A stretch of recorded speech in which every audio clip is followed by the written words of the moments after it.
morning sun slowly rises and kisses. Welcome to the Singer's Process, Session 2. I'm happy and grateful that you're here with me today. And the noises that you're hearing right now is my dog Molly rolling around on the carpet. So ignore that dog behind the curtain. So welcome. Yes, you are your voice.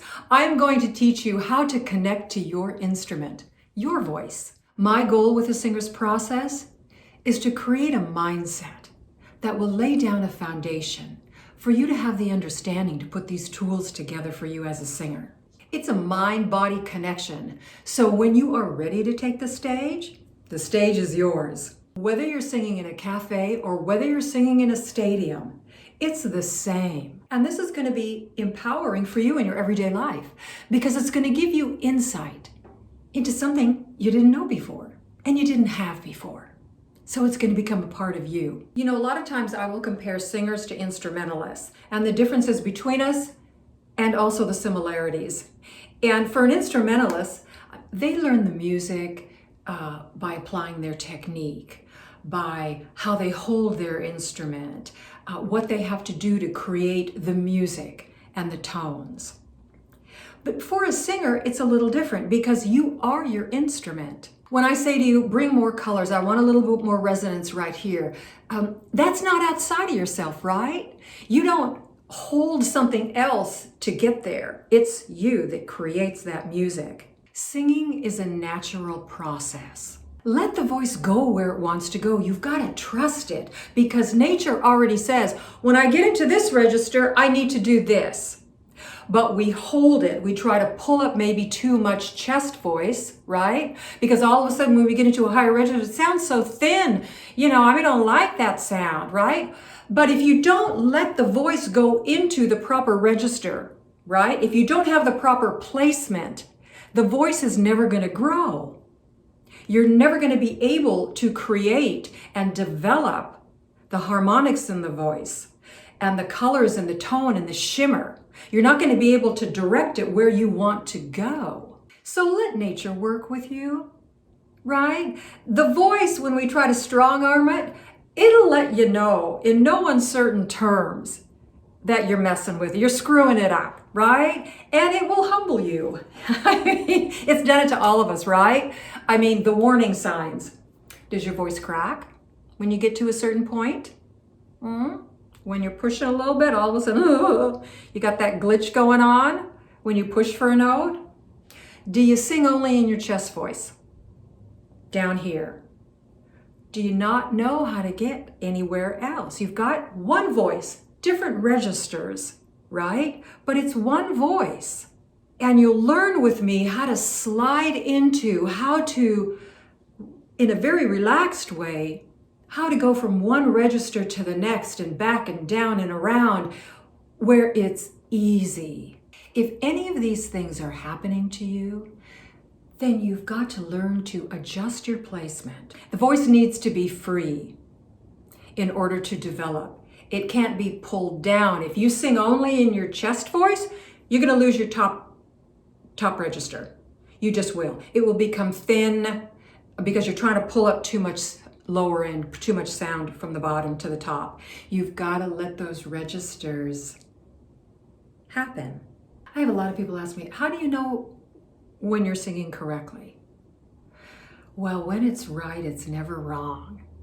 It's going to feel so much easier to the point where you're almost not feeling anything because the voice is up and it's in the right placement. It's in that soft palate. It's spinning around in the breath.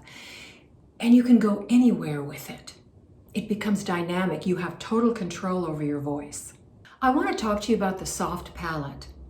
You have your hard palate, and in the back where the uvula, little thing that hangs down, you have your soft palate, and it's made of tissue and muscle.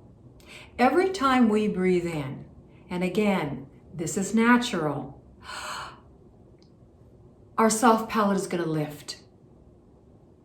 I think of it kind of like a little octopus going through the water, right? It's lifting, it's contracting, it's expanding. And that's what your palate does.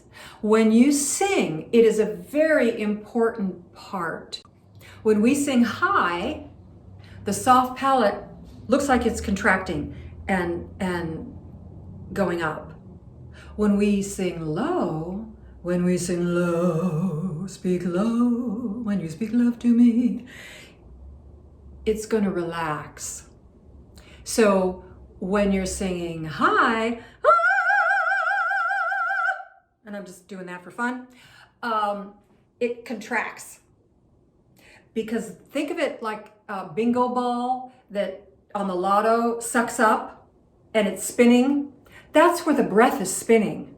That's where the brilliance comes, because you're sucking it high in the palate, right? That tone is going really high in that palate. When we sing low, it's expanding. So let's say you're coming down a scale. You want to stay lifted as you come down that scale when you're singing low, because you don't want the palate to collapse. You don't want to start singing what I call down in the mouth. So the difference between going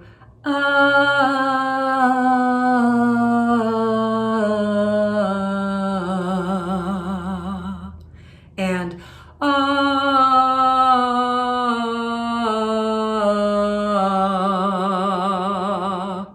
do you hear the difference?